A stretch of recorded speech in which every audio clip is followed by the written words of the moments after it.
The New York Times has published a guest essay arguing that non-citizens should have the right to vote. Titled, "There is no good reason you should have to be a citizen to vote," the article actually misses the most obvious. As a citizen, you pledge your loyalty and allegiance to this country. So at the very least, we have your word that you will not vote against the interests of this nation. Furthermore, there are people who are citizens of other countries who wish to do us harm, and it would make no sense to allow someone who came from Iran or Russia, who are not citizens of this country, to vote. They would simply vote for the destruction of the U.S. At the very least, citizenship provides that safeguard. Now, of course, there are many other reasons you should have to be a citizen to vote, but this story is just another grain of sand in the heap of societal collapse. I know I can already hear all the complaints, people saying, "Tim, society is not collapsing, you're exaggerating." Well, don't take my word for it. Steakums on Twitter wrote a big thread that went viral talking about societal collapse and what we can do to try and stave it off. When a popular food brand can recognize there are very serious troubles ahead and our country is collapsing, then perhaps it's fair to say I think everybody can kind of see we have very serious problems. At the same time that the New York Times is saying, I should say in this guest essay, that non-citizens should vote, we have numerous instances in the past few weeks alone where we are seeing different jurisdictions grant the right to vote to non-citizens. We've seen it in the past few years, and more importantly, the Wall Street Journal reporting that over 1 million illegal immigrants have been arrested so far trying to enter the country. If these people enter illegally and we erode the standards by which our system operates, there will be no system. For if you have no citizenship and you have no borders, you have no country, you have no jurisdiction, and then what's the point? There won't be a country at all. I mean, come on. The obvious point is we're currently worried about Russia interfering in our elections, and you're going to argue that someone who's not American could come here and vote? Heck, they just pay people who come from across the southern border to vote how they see fit if the non-citizens could have the right to vote. People need to have some skin in the game. Now, we've seen 1 million illegal immigrants. We've also seen 50,000 illegal immigrants released by CBP, not even given a court date. You know, this country is being gutted, it is being destroyed, it is being torn apart, and it's plainly obvious to those that are paying attention. But many people would just ignore the issue. As much as I can give credit to Steakums, which, if you're not familiar, it's like a frozen steak thing. You put in a microwave, you make a sandwich or whatever. As much as I can give them credit for their Twitter thread saying, like, we need to recognize our faults, we need to recognize our limitations, learn to trust some experts some of the time, I can respect that they clearly miss the big picture. The bifurcation of this country is nearly complete, if not complete, period. Joe Biden's approval rating is nearly 90% among Democrats. His disapproval is nearly 90% among Republicans, and most independents disapprove of Joe Biden. The country is split. Joe Biden could come out and he could cure cancer literally, and people would not care. They would say he's still bad. We don't care. Joe Biden could vomit all over himself and the left would ignore it. Now, I do think the right, emboldened by an alliance with independent voters, is more likely to recognize reality. And as much as the left tries to claim that people like me are far right or right wing or conservative, they're wrong. The reality is, and I will show you this in the data, independent voters, people like me, disapprove of Joe Biden.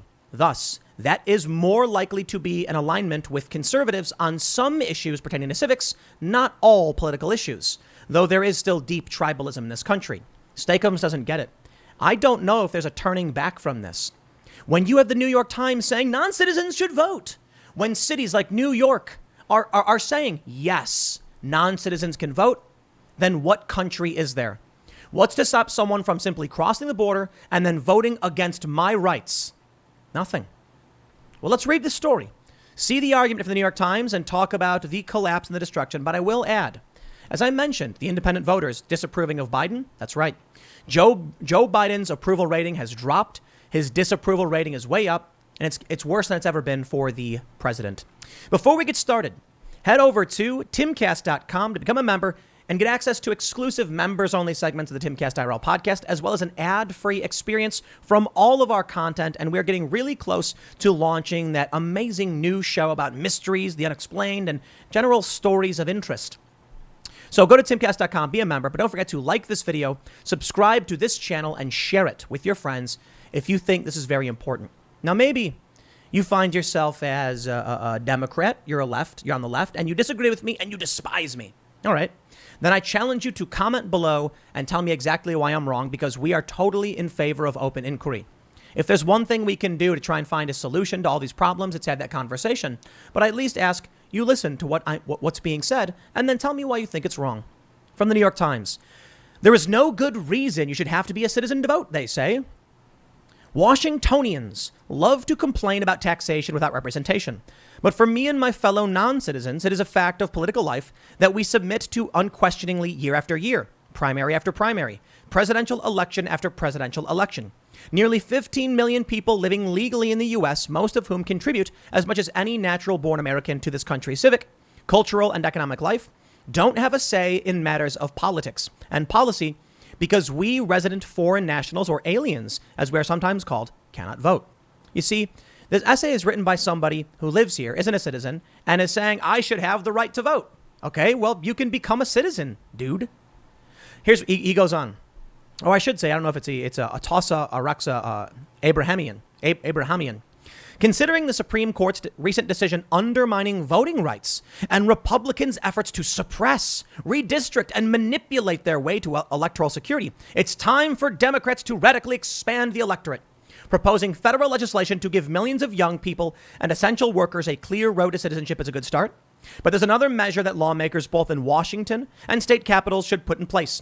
Lifting voting restrictions on legal residents who aren't citizens, people with green cards, people here on work visas, and those who arrived in the country as children and are still waiting for permanent papers.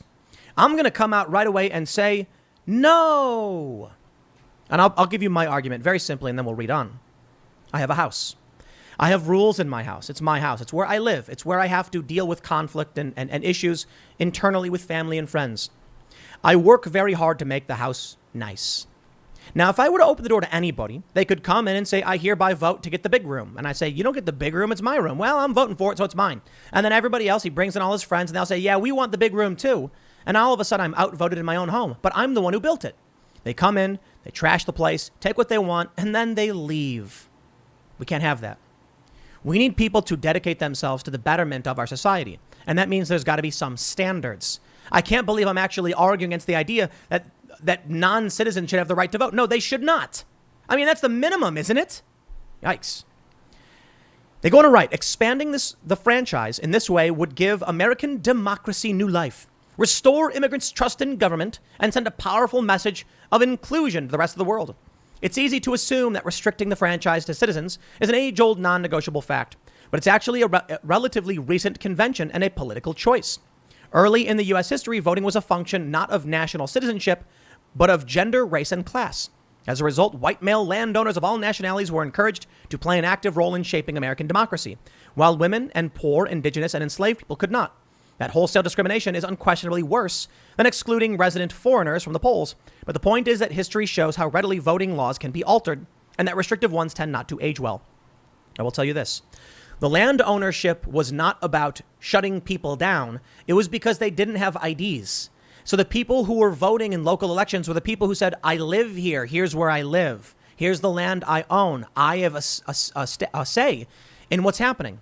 The reason they didn't want people who didn't own land to vote is that someone could walk into New York and be like, I vote to give myself $1 million. Of course, $1 million, not really back then, but I vote to give myself golden treasure. And then what people could vote to just, who is this person? What if they came in, let's be rational, said, I vote that no one can, go fishing past 8 p.m. And this person doesn't even live there. And then people stop fishing and the person leaves and laughs saying, haha. No, you need to live there so you have a say in the community. Now, times have changed. Not everybody's a landowner. Many people are renters. And thus we've expanded the right to vote because we didn't need land ownership to prove someone lived here and we're a bigger nation now. To add anyone to the mix, I think this is absolutely wrong. But surprise, surprise, they go on to say that it's basically just going to help the Democrats. Writing, Democrats are likely to be the biggest beneficiaries of this change, at least at first. But it could have interesting ripple effects. Elected Republicans might be induced to appeal to a more diverse constituency, or perhaps to enthuse their constituents so deeply that they too start to vote in greater numbers. It's also just good civics. Whoa, full stop. You see what he's saying? If we open this door, non-citizens will vote Democrat and force Republicans to adopt Democrat policies. This is the erosion and destruction of the United States, my friends. Mark my words, and don't you forget it. Now, will we stand up against these ideas and the encroachment and the dissolution of this country? The problem is, as Democrats just bring in more and more people and Joe Biden leaves the gate open, you're going to get more and more people writing these things. You're going to get more and more people in congressional districts saying to their representatives, we may not vote for you, but you better give us that power because your district only exists because we're here. The most important point of all of this, from the Wall Street Journal, arrests at the U.S.-Mexico border this year top 1 million. Where did those 1 million people go? The way the census works is not based on citizenship. Congressional seats are not apportioned based on who is a citizen and who is not. It's based on population, and that includes non-citizens. So to this person writing saying we should have the right to vote, well, you're technically already getting one because you get extra congressional representation, which does help Democrats, and you get an extra electoral college vote, which also helps Democrats. And Republicans are too stupid to do anything about it. The Republican voters certainly understand this, but the Republican politicians don't do anything. In fact, you can look at Republican policies. They're the ones who opened the doors and changed the shape and face of this country irrevocably over the past several decades. Now, as 1 million people are coming in, and in the past month, we saw 50,000 people be released with no court dates. Now you'll see where we're headed. And it's a downhill run. I don't know if we can change course. We can turn left, we can turn right, but we are rolling downhill, my friends. You see, over time, as more and more illegal immigrants come in and are given more and more rights and reshape Congress and reshape the Electoral College, you will see a dramatic change in who wins the presidency. Now, interestingly, California used to be a Republican state. It was a reliably red state until I think 1992 when it turned blue. I think it was after George H.W. Bush, Bill Clinton. Now, that wasn't because of illegal immigration. But they were given more electoral votes and more seats in Congress because of illegal immigration. Now, I'm not going to act like it's the apocalypse or anything. I think they got like one extra seat, but that does change the vote. It absolutely does. And now if we actually not only give more congressional seats, but the right to vote, that's going to change a lot as well. Now, the right to vote, I'll tell you this. In many ways, it doesn't matter all that much. It may matter for referendums, which are state level policies. But if these people are already represented in Congress and they're already represented in the Electoral College, it doesn't matter if they vote or not. If 60% of a population would vote Democrat and you have an additional 10% of the population are illegal immigrants, it doesn't matter if they vote because that 60% guarantees that the Democrat wins in that county and those votes go to that Democrat. That electoral vote will go to the Democrat by majority alone. So perhaps that's why it matters very little. But this is all part of the erosion. 1 million people. Well, my friends, I give you from pewtrusts.org. Non-citizens are slowly gaining voting rights. It is happening. It is happening before your eyes. And as we sit here and complain about stupid news cycle, culture war nonsense, we are missing the big picture. The country is dissolving. That's just it. I mean, look, you can say I'm wrong. Fine. But check out this Twitter thread from Steakums. Steakums. It's a brand. Steakums, Steakum blessed, they say. It's the freezer food or something. Like you little steaks and you heat them up. You get a Philly cheesesteak. They wrote this yesterday. Okay, it's time to talk about societal distrust in experts and institutions, the rise of misinformation, cultural polarization, and how we work towards some semblance of mutually agreed upon information before we splinter into irreconcilable realities. That already happened, Steakums. You're late to the party. I appreciate whoever is behind this writing about societal collapse, but I'm sorry. You are late to the party. They are recognizing that there is a runaway train that could lead to irreconcilable realities. It's already true. Trust, experts, none of it matters. What should a regular person do? I don't know. From Pew Trusts. 2 Vermont cities have joined the short but growing list of jurisdictions that allow residents who are not U.S. citizens to vote in local elections. Last week, the Vermont legislature overrode vetoes by Republican Governor Phil Scott, greenlighting voter-approved changes to the city charters of Montpelier and Winooski. Those cities now allow all residents over 18 to vote in city elections, regardless of citizenship status. Non-citizen voting in federal elections remains illegal nationwide. Here's what happens. A non-citizen will come to Montpelier, and they'll say, I'd like to propose a referendum to allow non-citizens sanctuary status. Then their friends come in and vote as well. More and more people who are not citizens start voting in the interest of opening up the borders because they want in. And one by one, what was once a lush beach paradise is a polluted, overpopulated wasteland. Think about it this way. There is a beautiful, lush garden, and they say only 10 people allowed in at a time. But everybody sees the beautiful flowers and the fruits that are growing, and they want to eat the delicious apples. And so they say, I'd like to come in too. Well, six of the 10 people who are inside say, I say we just let him in. It's one more person. They let him in. Well, this person's got friends too. Hey, I say we vote to let him in as well. And they say, oh, okay. The more people that come in, the more there will be people to vote to allow more people to come in. Eventually, there's 100 people in the garden. The flowers have been trampled. The fruit has been eaten. There's nothing left. Overpopulation. That's just obvious logic. So we need to have some restrictions. They go on to say, the movement to let all adults vote in local elections hasn't had widespread success in modern times until lately. Just San Francisco and 9 Maryland cities have allowed non-citizens to vote in local or school board elections, while 2 towns in Massachusetts have passed resolutions in recent years calling for non-citizens to be allowed to vote locally. The state legislature has yet to approve those changes, but those cities may soon have company. Lawmakers in D.C., Illinois, and New York City this year are considering legislation that would offer the vote to non-citizens for local elections, such as for city council or the school board. These proposals have ignited the fierce debates that often come with immigration and voting rights proposals. Some states, meanwhile, have gone in the opposite direction in recent years, explicitly banning non-citizens from voting. In Vermont, legislative proponents pointed out that non-citizens are taxpayers, arguing they deserve a say in who represents them. People always glom onto the idea that you have to earn our right to vote by becoming a citizen, said Democratic State Rep Hal Colson, who sponsored the Winooski bill. I just don't buy that. We're talking about a large chunk of the community that's closed off. These are people who believe voting is meaningless for the most part. I believe, in this idea that citizenship, that service guarantees citizenship. I don't exactly know how that translates perfectly, but what I mean to say is you have to at least serve the community in some way. But what if you just show up, sleep on the porch, don't do any work, sit back and say, I vote for free stuff? Why would not that happen? Why wouldn't people vote for free stuff? Work is hard, huh? Who wants to work? So if you give these people an inch, they'll take a mile.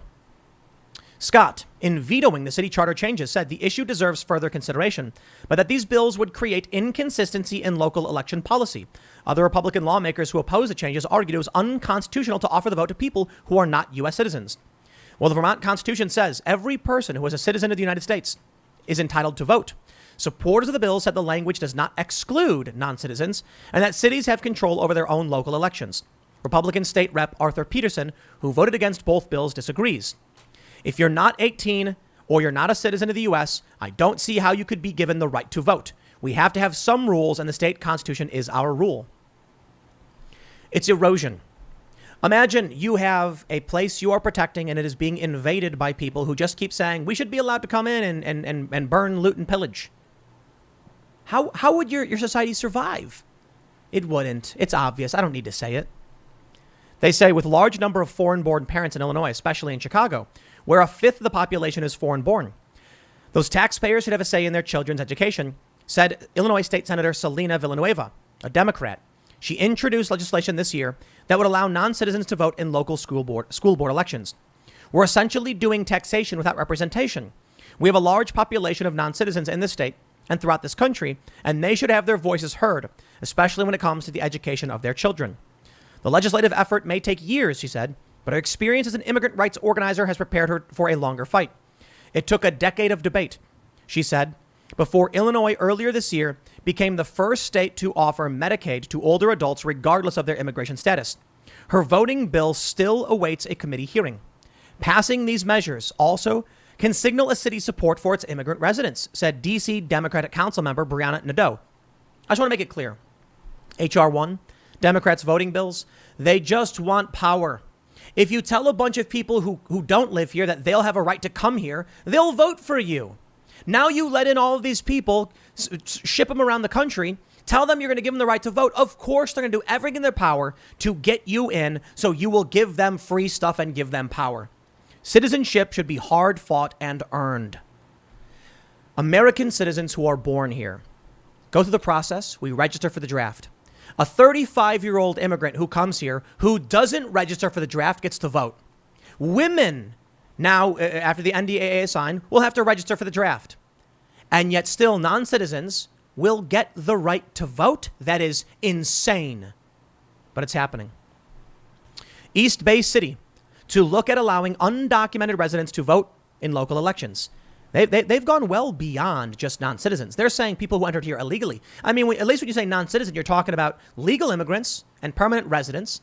Now they're saying undocumented. This is from SF Chronicle. The city of Richmond is moving ahead to explore whether it can allow undocumented residents to vote in local elections, such as school board contests. On Tuesday, the Richmond City Council voted unanimously to direct the city attorney to conduct a sweeping review of the city's charter, along with legal research to determine whether it can allow non-citizens to participate in local elections. Councilman Nathaniel Bates was absent. Here we go. Non-citizens may soon be eligible to vote in New York City. Boy, I'm glad I left. July 14th, 2021. A bill extending the right to vote to non-citizens has a supermajority in the city council. The latest push to revive the tradition across the U.S. The tradition. They're saying we're bringing back the tradition. Great. You know, people in this country aren't paying attention. Democratic voters aren't paying attention. They are stealing from you. They are gutting and destroying. And what will be left? But elite powers that manipulate, lie, cheat, and steal. There will be a serf class. There will be indentured servitude, and it will be you. Don't think the landed gentry will have to work the fields or do the grunt work. It'll be you. Congratulations. By not paying attention, you voted for it.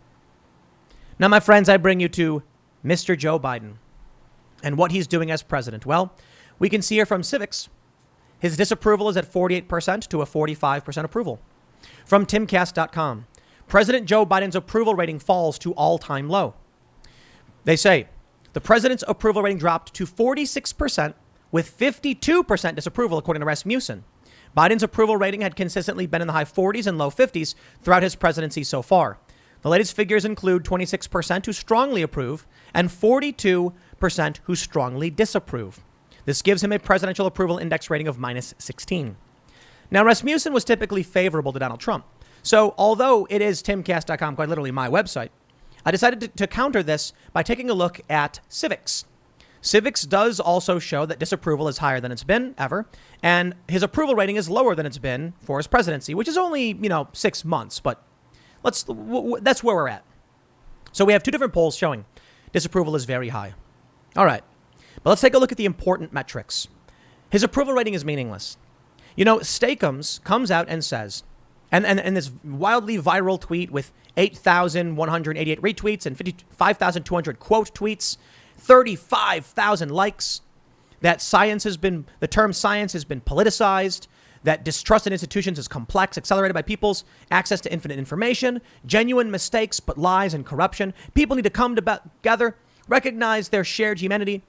You can maintain healthy levels of skepticism while also extending trust where it's earned by empirical evidence. It doesn't exist. Joe Biden, among Democrats, enjoys, all right, load for me, 88% approval, 4% disapproval, nearly unwavering support, a drop of 2 points among Democrats. Among Republicans, Joe Biden enjoys 93% disapproval. The approval and disapproval are mirror images of each other, 4%. Among independent voters, we see that 54% disapprove and 35% approve, and this may be the more important metric.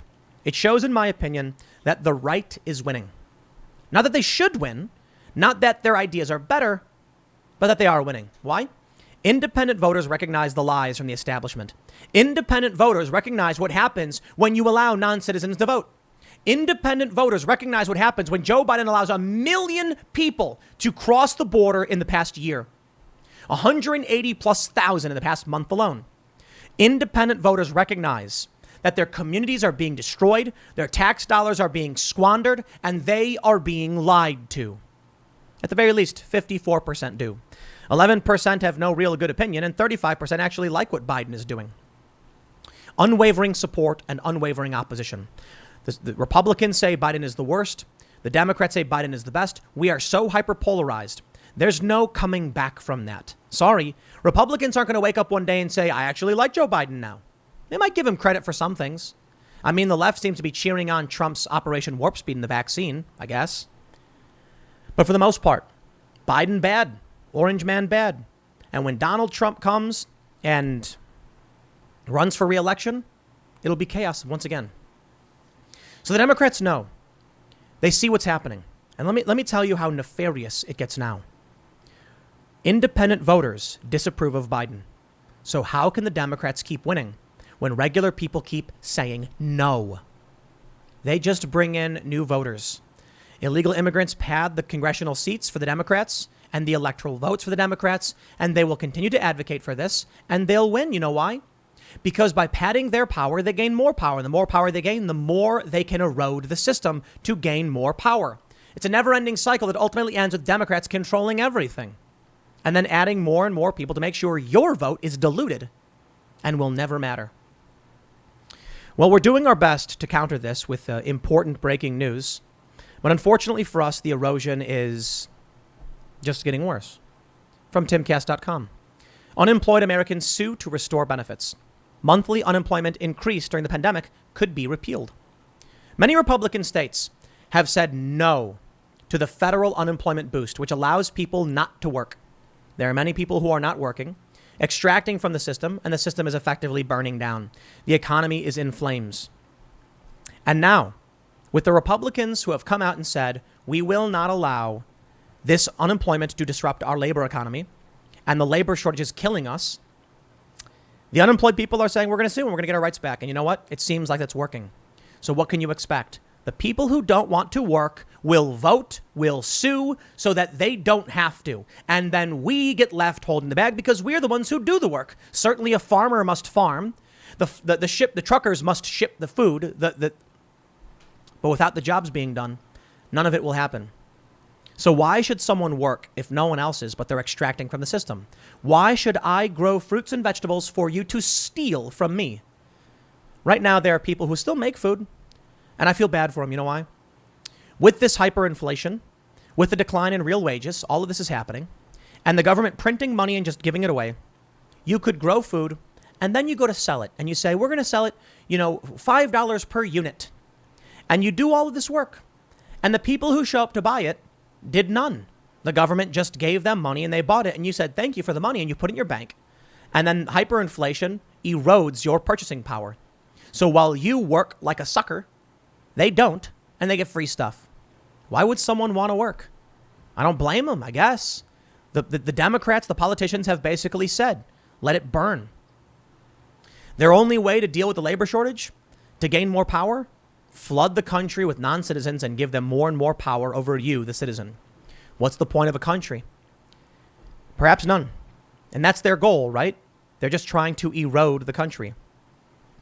PolitiFact says Joe Biden, a quote says, Joe Biden is restricting travel for Americans into Mexico, but is keeping the border wide open for illegal aliens to walk right into our country. Mostly false.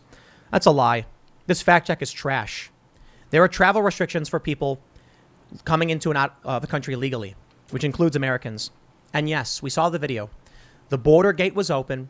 Migrants walked right through. Illegal immigrants walked right through, got on that truck, drove off. 50,000 released with many with no court dates. Only 13% ever actually came back. Yes, they're leaving it open. It's a figurative statement. We're not saying that Joe Biden's like, open all the borders. No, it's figurative in that Enforcement has gone lax. So here we go. 1 million people came into this country. 1 million. Your vote was just eroded. We had, 175 million people? No, not even. It was 165 million or so people vote. No, not even that. It was 155 million. Wow. 155 million people around voted. So that means with 1 million people coming in, your voting power erodes by about, 0.75%? But it's significant enough. 1 million votes can change a presidential election. They can add an electoral vote to a district. 750,000 people will give you a congressional seat.